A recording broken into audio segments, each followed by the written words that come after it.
friends, and welcome back to another episode of Dark Side of the Word. We may have been missing yet again from your updates and new episodes, and we apologize. We're a little flaky this year. Sort of. Sort of. But life is life. And we got very close to saying, hey, we need a whole break this year due to life. But Kait pulled it together because it was really going to be on me. I pulled it together. I tied my boots on harder and I said, no, I can't go that long without talking about horror books. That's true. It would be, our lives would be bereft. Absolutely. We skipped last month and I was already itching. Like, I was itching. I'm like, I need to read another horror book and I need to bitch about it to CJ. Yeah. I look forward to these chats where we just either praise a book or rip it apart or occasionally do both, depending on what we think. And it's just it's very fun. And I've come to enjoy it. And I'm glad we're going to be trying to do it more often. Yes. Than not at all. We have some great books coming out this year. Next month, when we announced it at the end what we're going to be reading for next month. Yeah. I'm just saying. I'm super excited. We're so excited. But so the point of all this is that we will not be doing bi-monthly. I always get that confused. Is bi-monthly every other month? I think it's twice a month, but I don't know. Bi-weekly is twice a week. Wait, is it? That's why I get confused. Anyway, the point is, instead of multiple episodes a month, we're going to be posting one episode a month. Yes. Mostly focused on the book and book club. And if we have some writing updates and some creative updates, we'll include that as well. Or if there's some breaking book news that I have to talk about. Yeah. Or like book to TV. Actually, I do have something to talk about with that.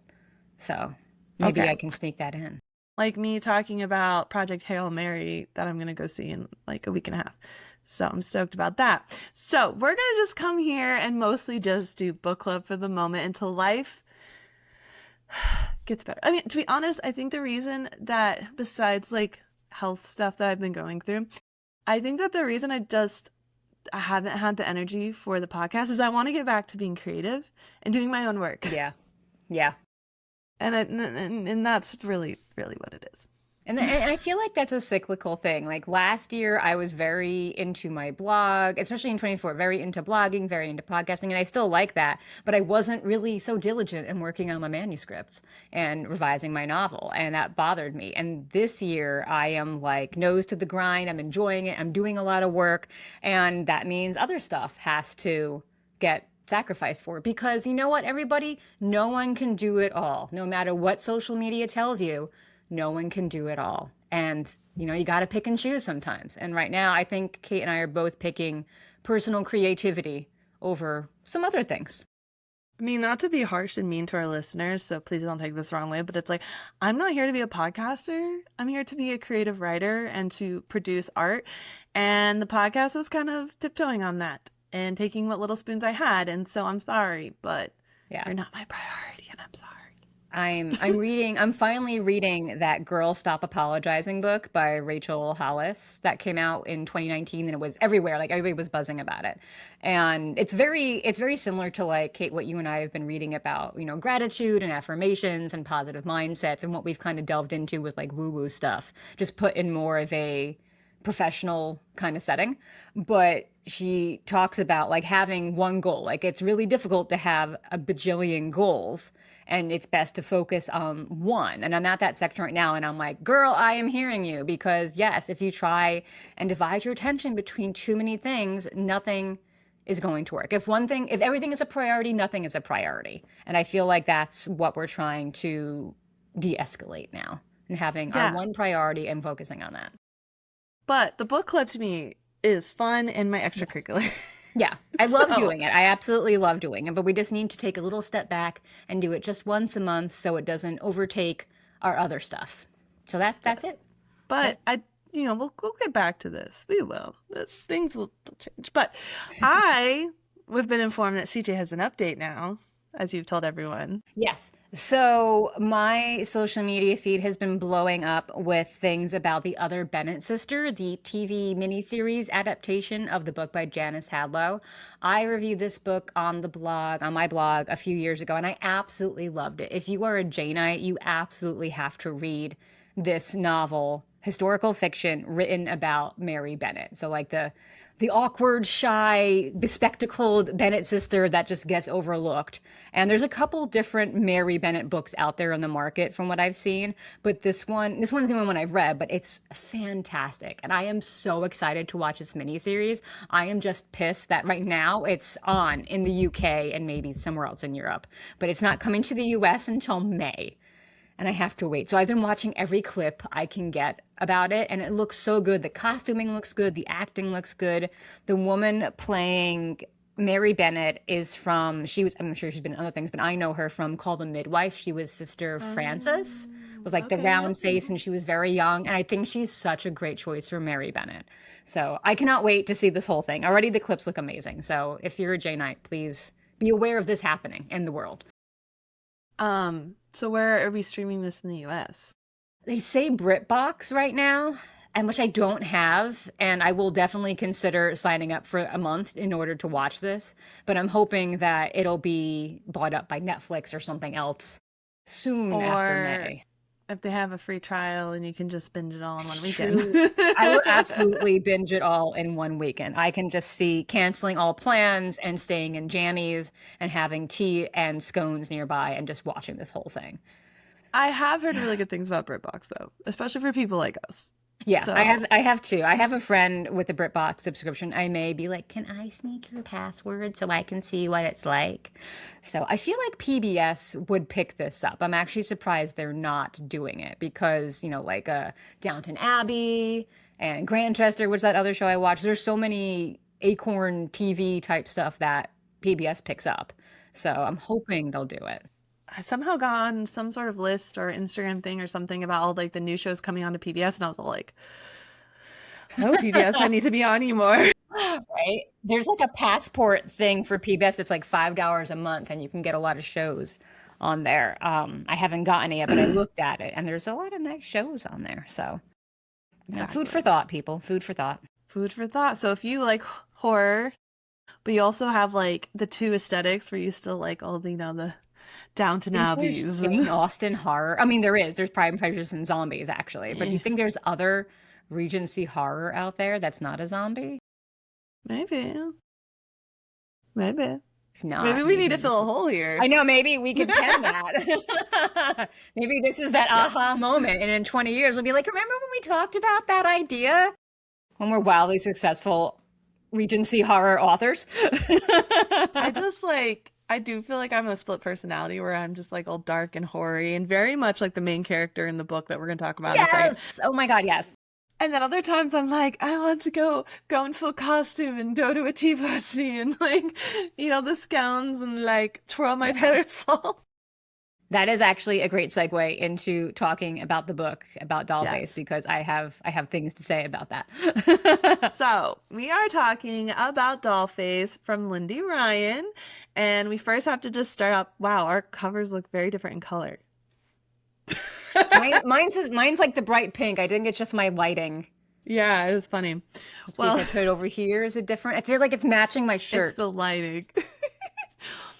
We just have to take a second to say that we were very much happy and lucky to be gifted advanced copies of this book from the publishing team. From Kait Publicity. Thank you very much, Kait Publicity. I love you so much. Yes, they have been taking such good care of us. They gave us another book, I believe, right? We're doing that book later. Yes. So we have another book by them. I love working with them so much. They're so fantastic. Authors, if you're looking for a great publicity team, Kait Publicity is amazing.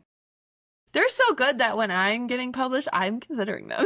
I absolutely am. I will actually be hiring them to help me with my book. No matter how I publish, I will be hiring them. But yeah, so we read DollFace, very interesting cover. I will read the synopsis very fast with the quick blurb of Barbie meets Scream with 90s nostalgia.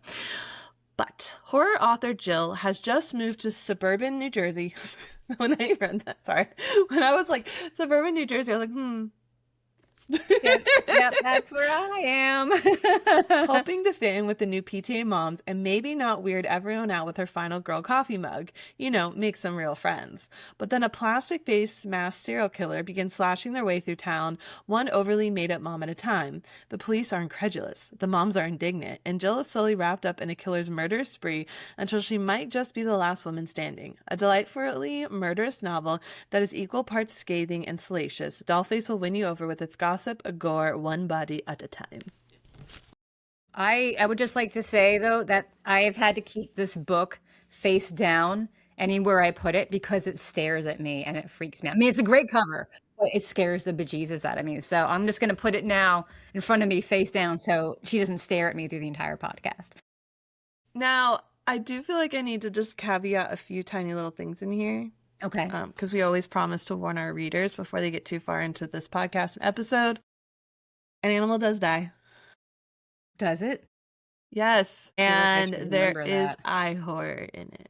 Oh my God, yes. Oh, we will talk about that at length because CJ is scarred. So I always promised our listeners that I would announce those two things because we will be talking about, there will be spoilers from here on out, but you've been warned. And scalping. And scalping. If that scene in Orange is the New Black disturbed you like it disturbed me, scalping. We will talk about that at length as well. No, I don't remember the Orange is the New Black one. It's further into the series, and I stopped watching at that episode and did not return to the series.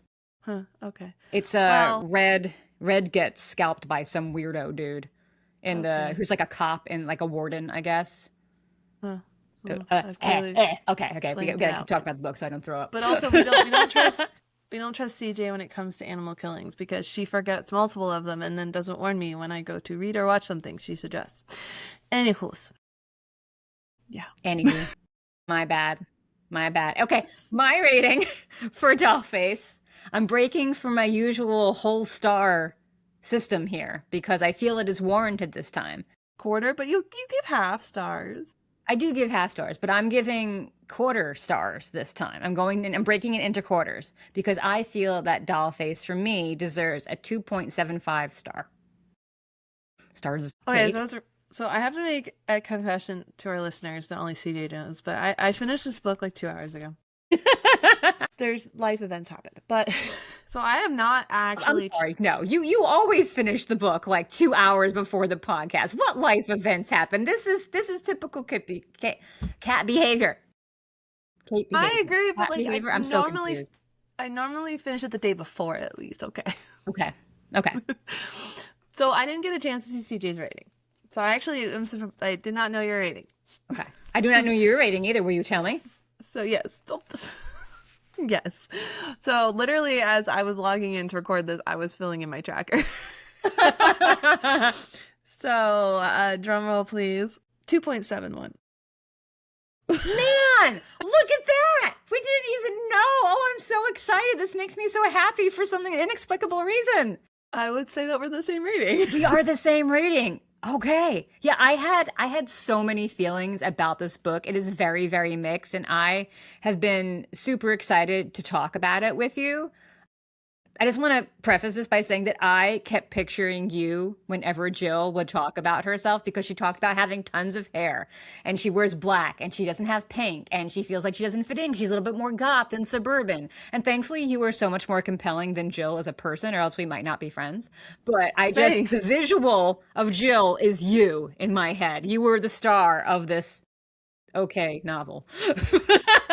And I think it was funny when she was like, I pulled up all my hair into a messy bun and went downstairs, and I was like, I also feel like her when it comes to like trying to meet people because I just like show up in the awkward clothing and all the goth emo, and I'm like, I'm here, guys. Okay, when they're all in their Lululemon and all that stuff.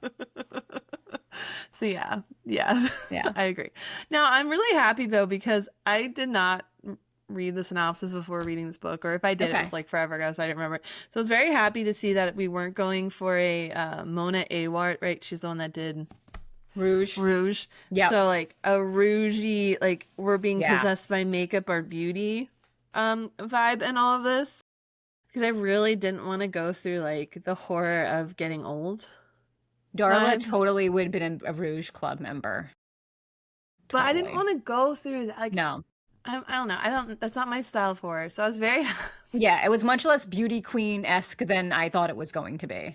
Yeah, so I was very, very happy about that. And I do appreciate the DollFace aspect of it all in the end. Like, okay, so she wore DollFace. But yeah, I have mixed feelings about this book very much too. Because on one hand, I found it very easy to read. Yes. And I could sit in it and like mostly enjoy the characters enough. Like, I wasn't like slogging. But that ending just pissed me off. And I was just like, no, that ruined the whole rating system for the entire book. Okay, so I'm just going to break this wide open because this is what has been plaguing me since I read this book. For me, the whodunit about Darla was painfully obvious from the beginning. And was it supposed to be that way? So it feels way too obvious that Darla is the killer. Like, we all think that from the moment she steps on screen, I think. I mean, I was so convinced that Darla was going to be the killer that on page 2 of chapter 2, right after we meet her, I flipped to the back of the book to see who the killer was. And then I was a little confused because I kept seeing Kitty's name tossed around. I'm like, what the fuck? I'm like, it has to be Darla. It's obviously Darla. And then so many clues were dropped along the way. And my question is, number one, did you know it was Darla from like page 2? So, because I didn't read the synopsis, I was not going in as we had a serial killer or a killer in general. Like, I didn't know if this was a supernatural book yet. I didn't know like where we were going. Are we going with she runs? Because I was on the whole like, oh, she has a makeup brand, so we're gonna be possessed by the makeup. Like, I was in a very different camp. Okay. But the minute we got to the change in narrator of the first killing, I was like, it's Darla. Okay, so that was pretty early on then. No, early on. Yeah, I knew like right away it was her, but I just was in a different camp, so I wasn't prepared to think in that direction. If you had known it was a serial killer, I 100% think you would have known by like page 2 that it was Darla. So my other question is, were we supposed to know who the main killer was the entire time? Like, was this generally supposed to be a mystery and suspenseful read, or is she making it so clearly Darla that we were surprised when she threw in the twist of Kitty being a killer? Because I don't think that's a very good twist, number one. And number two, like, it wasn't suspenseful for me. It was a horrible twist. And the Patty of it all, like when we had to slog through Jill thinking it was Patty, I was like, I'm going to rip my hair out right now. I'm going to fucking rip my hair out. A ton of hair plowed up into a bun. Yeah. So like, dude, I mean, granted, I guess we have the narrator of the killer, but I was just like, dude. There were just so many obvious clues throughout the entire book. And like, it's not that I think I'm this amazing Sherlock figuring this shit out, because I'm really kind of dense when it comes to mysteries. Like Glass Onion, Knives Out, I cannot figure out who the hell did it or how it happened. But this one, I feel it was so glaringly obvious. And why would she do that? What did that add to the book? Because maybe she really wanted the twist to be Kitty, which I don't think it was a good twist. I think it was not a good twist. I know it was not a good twist. And so maybe she really wanted everyone to be so mad about Darla so we wouldn't see Kitty. I don't know. I also really struggle with this book because, like, if you take out the gore, this isn't a horror book. Because it wasn't suspenseful. Like... And I feel like they did. I mean, I feel like it is a horror book in the sense that Jill did some really dumb things that people do in horror books. Like, you know that commercial? It's like some car commercial, and it's like that's behind all the chainsaws, and from the guy with the mask on his face. Like, and he's just like, what the? Yeah, I feel they did a lot of that. Like, Jill's in this buddy system, okay, with these 5 women, and she just met these people. Why would she be in a buddy system and go around 2 by 2 with women she just met? Any of them could be the killer. Not to mention the fact that if there is a serial killing going on in my neighborhood, whether the police believe me or not, I'm not moving from my fucking house. And I am getting a security system in place at my house. I'm not going to some boogie bash outside. No. Just dumb. Very dumb. Yeah. So, but like she didn't know who the killer was. So I guess there was suspense for her, but the rest of us, it was not suspenseful like a good horror slasher book should be. I don't know if it's supposed to be like a red herring, like look over here, I'm going to confuse you at the beginning. Maybe it's because we've read too many goddamn books about this kind of stuff. Could be. But the whole like she killed the first one, the Yeah. barista, and then Yeah. the minute she was like, "Well, I don't want to kill anyone else. I just want to hurt them." I was like, "Okay, now the suspense is really gone." Yeah. Yeah. Like now I have no stake. Is that the word I'm looking for? I have no like investment in this because there's no real fear because I know they're just all going to survive, even though it's horrible what happens to them. I'm not taking that away, but I'm just like, Yeah. And Kitty, before she even shows up on the scene as the sister, she's just annoying as fuck. Like, she's needy, she's controlling. I barely knew her and I did not like her. So when she shows up in person, unannounced, I liked her even less. She has no redeeming qualities to her. And especially after pressuring Jill to do herself up like that doll at Halloween, at the end, I was just like, girl, just let Kitty kill herself and be done with it. You will be better off without her in your life. She's fucking crazy. Okay, so that scene when they're doing the makeup, Kitty and Jill, the whole time I'm like, something's wrong. Something's fucked up here. Okay. That was the only time I probably had the most emotions. Interesting. Like, what's going on? Yeah. Is she gonna kill her sister? Like, this is weird. Like, oh my god, I'm not okay with this scene. Get me out of it. I didn't have that because I knew that Kitty was somehow involved because I flipped to the back of the book on page 2 and I knew that Kitty was somehow not to be trusted. So everything she did was colored for me after that. You spoiled it for yourself. See, I didn't know that. I thought she legit Jill was just the sister showing up to be nice. Yeah. I knew something was off with her even before that because she just, I don't know, just too needy, not good. But I didn't think she was going to be a killer. And I still don't quite see how she resorted to like gutting the principal. I feel like that's a stretch. It just it didn't work for me. So that point of view switch at the very end. I was so confused. Thank you. I was so confused. I had no idea what was happening. Who's she talking to? Which sister is she cutting herself? Is she cutting her costume? I don't know. It was so confusing. Because I'm glad I'm not the only one. Because I'm like, am I stupid or is this not well done? I feel like I had to read the chapter twice because I kept getting there was one part she's sitting on where's the hair and the shoes, and I was like, wait, I thought Kitty was still in full makeup. Yes. And I was like, oh my god, I have to read this again. Again, where's the developmental editing? Why is this? And as long as we're talking about lack of great writing things, if I have to hear my sweet neighbor Darla or my darling husband one more fucking time, Lindy Ryan, oh my God, find some new words. They have become and fuzzy duckling head. I'm all about, repetition of some words for a little bit, but after a while they just become a crutch. Don't you know other words? Don't you know more descriptive devices? Why do you have to keep saying these things over and over again? Not to mention creaky, not creepy house. Yeah. And saying that your sweet neighbor Darla is like the biggest shining gun, smoking gun ever, that Darla is the killer. Well, I'm gonna take it back to a certain sentence on page 57 that ripped call-outs too, yes. That ripped me apart since we're talking about the writing. Okay. What page are you on? 57. It's the last sentence. Still, the aftertaste of raspberry filling clings to her soft palate, as thick and heady and floral as menstrual blood. Yep, I clocked that one too. I didn't underline it because I wanted to ignore that it ever existed in literature. But yeah. My friend was with me when I was reading it, and I just stopped and I was like, I gotta read you this line. Yeah. So I have in my notes a section about things that annoyed the ever-living fuck out of me about this book. That is what it's called. But then the writing has its own special section.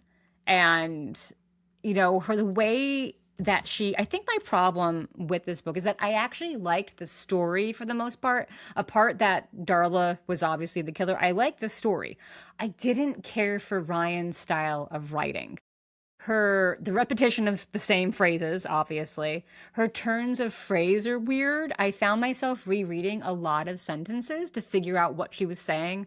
Like at one point she mentions a belly full of Legos. I have no idea what that means. She mentioned Kitty doesn't post something, and I was like, I don't understand what you're talking about. And then her similes, I enjoy a good simile. I mean, I'm a writer. I get it. I also, grew up reading 1800s novels. I love a good simile or metaphor. But I think her use of them was a little out there. For example, on page 48, she says, his body leaned against the doorway like a spare mark on a bowling scoreboard. Can't you just say he leaned against the doorway? We all know what leaning looks like. It's just an unnecessary use of a simile, and it just didn't add anything. And she does that throughout the entire book. There's so many situations like that. It just must have blocked that one. She uses a lot of nouns as verbs, and sometimes it's good, but again, it's just overkill. His eyes trick-or-treated around the room. I can kind of get that one. That's one of the better ones. But I don't know. And that with that whole point of view thing changing at the end, I would have enjoyed this story more if somebody else had written it, I guess. Damn. I know. Wow, I'm harsh. I'm a little embarrassed to be this harsh about it, but this is how I feel. But every time I feel like I'm harsh about someone, I'm like, oh God, someone's going to say this about my book. I hope someone tells me if they are this happy about my writing, because then I feel like I seriously need to look at it or get a better editor. See, but I feel like I'm going to fall into that trap more than you. No, I will not let you. We will not let each other. And this is one of the reasons why I don't want to just self-publish or even hybrid publish, because I want a really good editor, though I guess traditional publishing is proving to me that great developmental editors are far and few between. So maybe I'll have better luck on the indie circuit. But I really want an editor who will keep me from doing things like this, whether it's copy editing or developmental editing. I don't want to have my readers be confused or disgusted or annoyed. I'm not going to please everybody, but I want to please more people, Yeah. Now that you think about it, I did have a hard time reading her book at times. I thought it was me and my brain. Yeah, me too. And that I wasn't absorbing what was happening, and I was maybe skipping words for some reason. Yep. And I would go back and reread. And now that you're talking about all this and you're having the same problem, I'm realizing, I don't think it was me. I don't think it was me. And it could have been, maybe it's her style and I just don't jive with that style.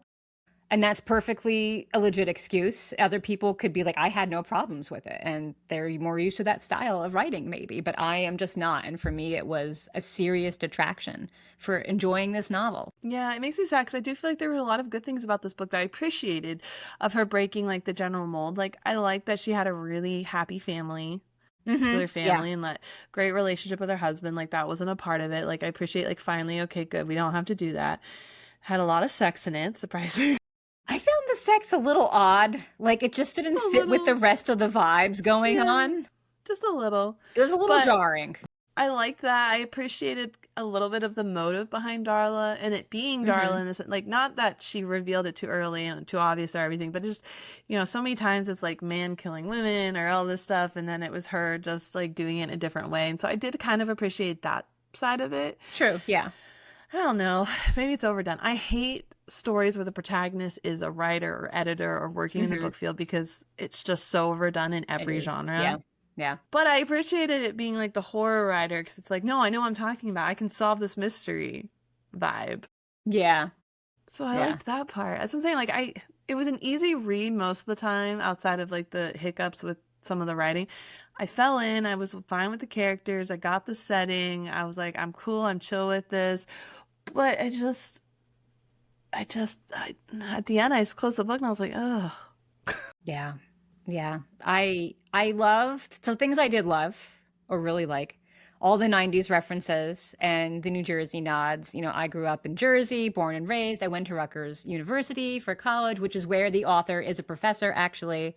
And, the fictional town of Brunswick is definitely based on one of the Brunswicks that is in the Rutgers area. I'm figuring north or south, because they're the more suburban, wealthy towns versus New Brunswick, which is where the college is and is a whole outside of the college. And East Brunswick is not much better. So I'm guessing it's north or south Brunswick. So I enjoyed seeing the 732 area codes and a lot of references to Jersey things and moments. That was great. I love that Jill treats group text messaging with the disdain they deserve, because group text messages are my personal hell. I do not reply to them. If I am put on one, I will usually not reply. My exception is my D&D group, because it needs to be done, and there's a child on there, and I want him to feel loved.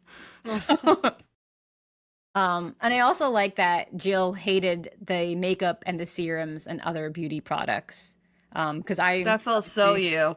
I know. Like, I hate makeup. I don't wear makeup. I don't do any beauty regimens, and I feel very like out of place with a lot of other women because they all do that stuff, or many of them do that, and I can never really contribute. So when my friends would be like hosting Mary Kay parties, I'd be like, oh, I guess I'll join. I still have foot cream that I bought back in 2000 something, like 2007 from a Mary Kay party that I have never, ever, ever used. I should throw it out, but I feel bad. I'm like, one day I'll use it.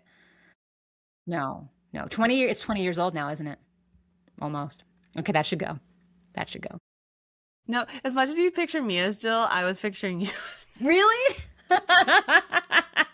That's so funny.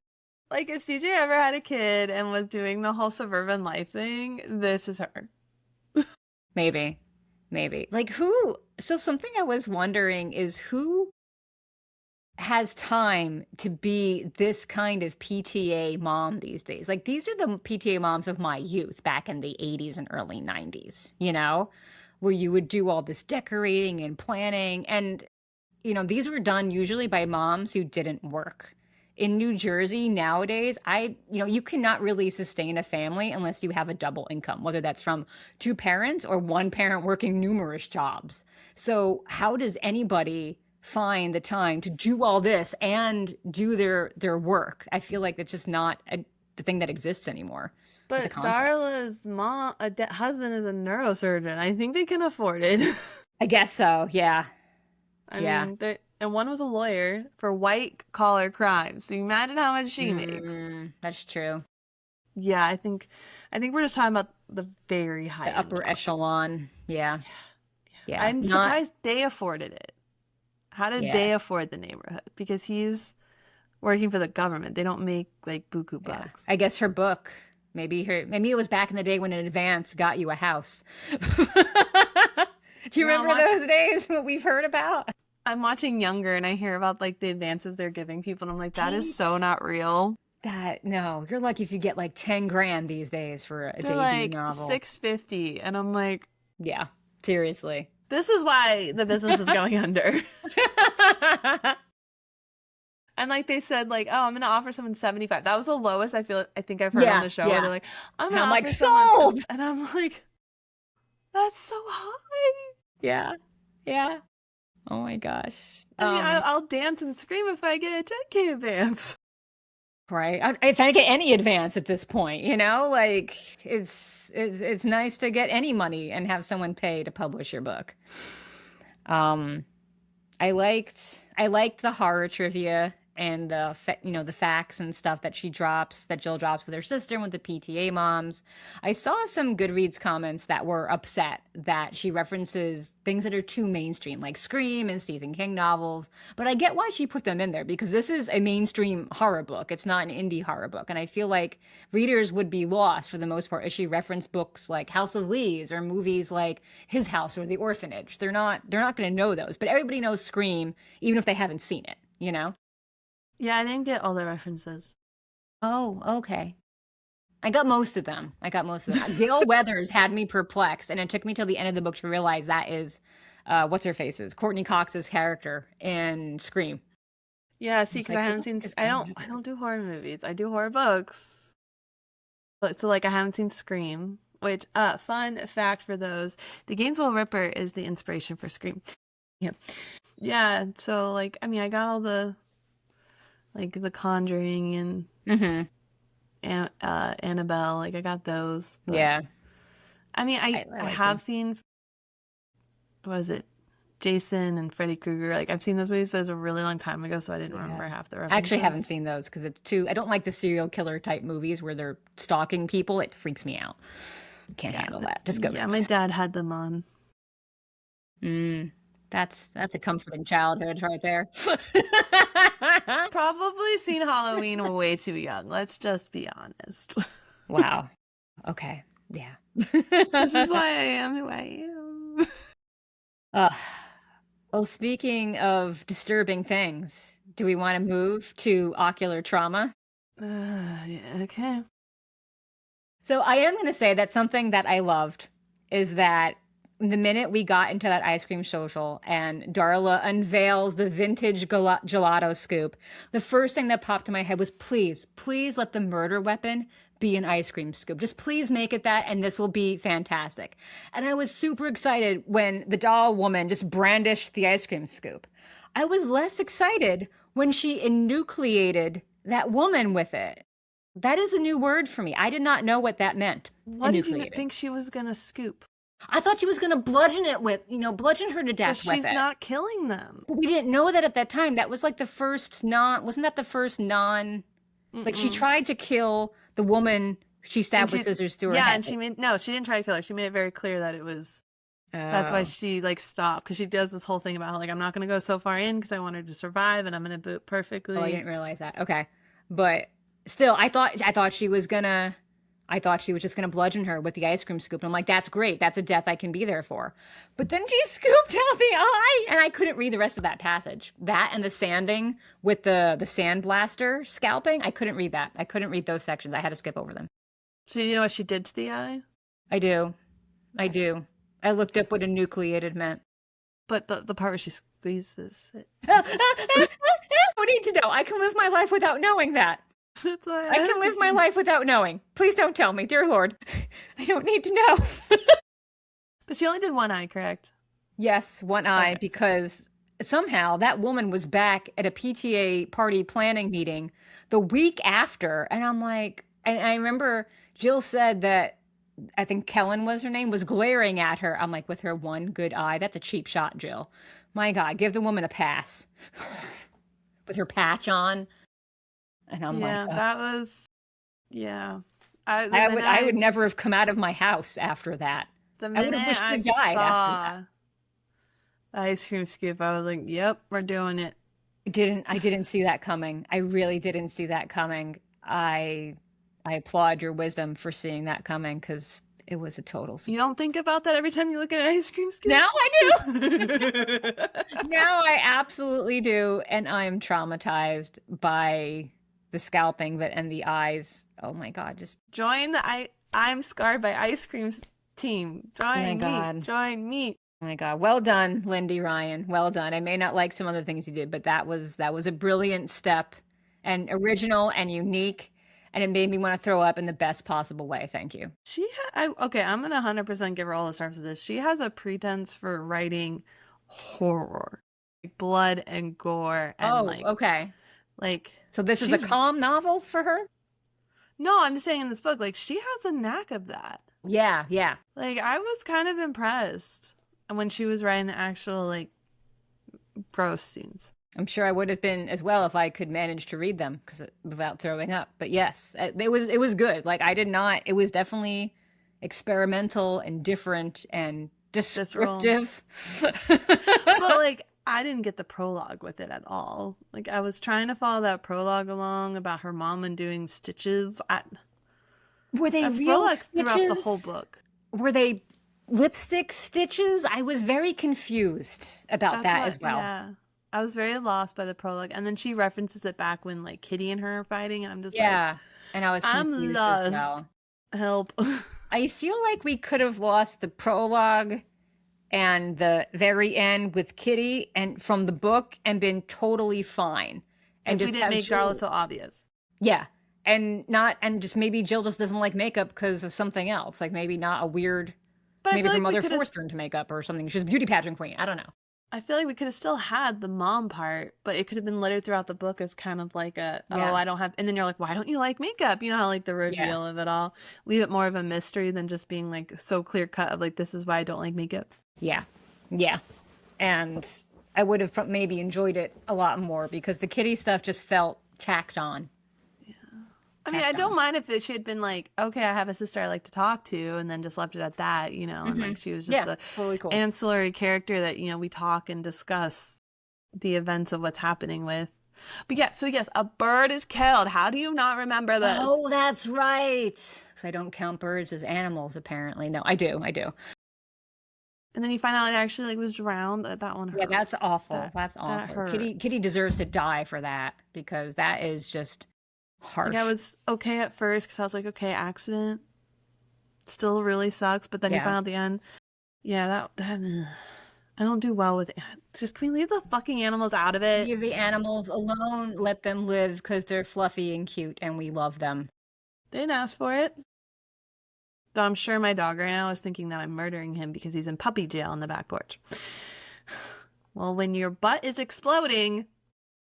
Wow, more detail than everybody needed to know about your dog in your life today. I thought I was vanillifying it. I've used other descriptors since he started having gestational. Since he started having gastral issues. So if your male dog is having gestational issues, then we got to get him to a science lab pronto. He's trying so hard to give me puppy dog eyes right now. Like, mommy, Baby. I'm just a pathetic little puppy. So are we sticking with our ratings? I am sticking with my rating. I have a question for you. I feel like this should be a question that we ask now after all our books. Yes. I guess for new authors. Would you read another book by this author? Maybe. She has 2 other books, right? Or is it 3? I was looking at the front. She's written a good amount, and she's won awards. Yeah. So, yeah, she's written 2 before this. And I guess she writes seasonal romance, apparently. Yes. Under a different name. So maybe. I think that the premise, it has to be a certain premise that sparks my interest for me to consider again. She's not 100% a no, I wouldn't read her again, but I need to be interested in the plot. Okay. I would not read another book by her. Okay. I'm just not cool with her style of writing, and yeah, I don't think I would. So, is she kicked off the podcast? She's not kicked off the podcast because if you want to give her another shot and the plot looks more compelling, then I would consider it. But if it's another slasher suspense novel, I'm going to have to nix that one because I don't know if this woman can write suspense and make it suspenseful enough for me. That's what I'm saying. Like, it has to be a specific. Yeah. If her main character inherits a spooky house and a ghostly moor, then maybe I'll give it a try. But for the most part, independently, I will not be picking up anything else by her. Man, I don't remember the name of the book we want to read next. I know it. All right, you want to announce the book? I think I know it. For next Is it month. By our favorite author? Yes, but I don't remember the title and it's not listed. The next book that we are going to be reading is Wolfworm by T. Kingfisher. That's what it is. Okay. And I'm starting to see a trend with CJ. I'm just warning our listeners here. What's a trend? What's the trend? That you like parasite horror. I do think I'm starting to like parasite horror. This one sounds good. So Goodreads put out a note from T. Kingfisher yesterday about the book, and it sounds really good. It sounds like there's, like Kate said, like parasite horror, a fungus type thing, and then, inheriting a creepy house or going to a creepy house, which I will always read. I know. I'm really getting sucked into creepy houses. Like, so much. The year is 1899, and Sonia Wilson is a scientific illustrator without work, prospects, or hope. That sounds familiar. She really likes his character style. Because, what's her name from the Sworn Soldier series who catalogs mushrooms? Oh, Miss Potter. Yes. Miss Potter. Oh, I love Miss When the Potter. reclusive Dr. Halder offers her a position illustrating his vast collection of insects, Sonia jumps at the chance to move to his North Carolina manor house and put her talents to use. But soon enough, she finds that there are darker things at work than the Carolina woods. What happened to her predecessor, Halder's wife? Why are animals acting so strangely? And what is behind the peculiar local whispers about blood thieves? With the aid of the housekeeper and a local healer, Sonia discovers that Halder's entomological studies have taken him down a dark road full of parasitic maggots that burrow into human flesh, and that his monstrous experiments may grow to encompass his newest illustrator. I forgot that there were maggots in this. At least it's not spiders. Thank God it's not spiders.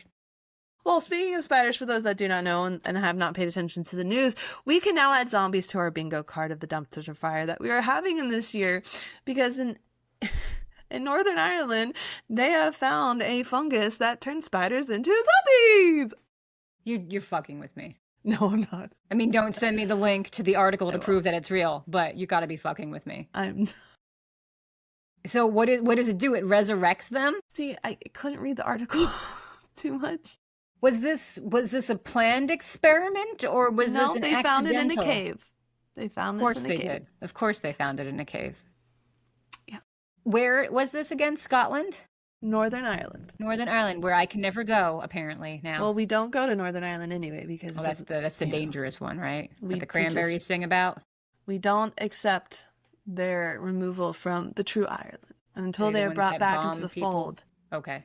we don't recognize them. Okay. Northern Ireland is still owned by England. Like, it's still part of England. It's not actually Ireland. Oh, okay. Okay. And like, there's still a lot of like issues. Like, if an Irish person goes to Northern Ireland like, there's still a lot of crime and racism against the Irish, okay. and it's a mess. Well, But yeah, sounds like a great zombie! breeding ground for zombie spiders. And then everyone keeps referencing 28 Days Later because I can't remember if it was Ireland or England that it's based in, but the fact, you know, it was on an island, and yeah. Well, okay, so no, I probably can't ask him. Well, I guess it's science. It's science. So my 11-year-old nephew, for lack of better term, he'll look up things about spiders that I want to know, but I'm afraid to look up myself. Like when I was over to see him last time, he was looking up for me, like, how long have spiders existed? What, are they older than this? Are they older than that? So I wonder if I could ask him to look up the zombie spiders in Ireland. I should probably clear that with his mom first. Yeah, but he'd probably love it. He would probably love it, and he could tell me all about it, because I feel like we're losing things that we connect on now that he's getting older. But this may be him looking for things I'm too scared of, and he's just totally fine with, or doing math is good. But he might think you're the coolest aunt. He already thinks I'm the coolest aunt. Okay. Well, then just solidified even more. But yeah, so we're reading Worm Wolf by T. Kingfisher. Wolfworm by T. Kingfisher for next month. And because, again, we're only doing one episode a month, our goal is to put out the last Thursday of every month. So you have a whole month to read it before we talk about it as well. So yes, make sure that if you want to talk more about DollFace, or you have thoughts or feelings, or you want to tell us that we're horrible people for bashing it. Yeah, which is... leave your comments below. We'll continue the conversation, you know? Yep. Just if you're going to do a spoiler, just let people know it's a spoiler first. But yeah, so thank you so much for... Wait, and most importantly, let us know if you knew it was Darla from the get-go, and if you think this was purposeful, because that is going to plague me. Like, I wish we'd had an interview with her where I could ask that in a much kinder fashion, obviously, if that was her goal. Yeah, like, or give us the moment you knew it was Darla as well. Like, yes. Where was the moment? Yeah. Because clearly for me it was the car. Oh, but I will admit, her writing about talking about slicing the cake, that was actually really good though. Slicing the cake, like when she sliced the barista's neck and was like talking about how, like, that was so good though. That's what I said. She's actually really good about writing like the horror moments. Yeah, that's definitely where she shined in those moments. I would agree with that. Good. That was so good. I was like viscerally, like emotionally wise, this book does hit a little higher because when she was describing like those kind of moments, I was like, I was feeling it. Okay. I was like, oh. Yeah, the fact that I couldn't read it speaks volumes. It's excellently done. But yeah, so anyway, so make sure to rate, review, like, subscribe, whatever version that you need to do on whatever platform that you're listening to us on, and keep an eye out for future episodes. And yeah, I think that's... We'll see you when we see you.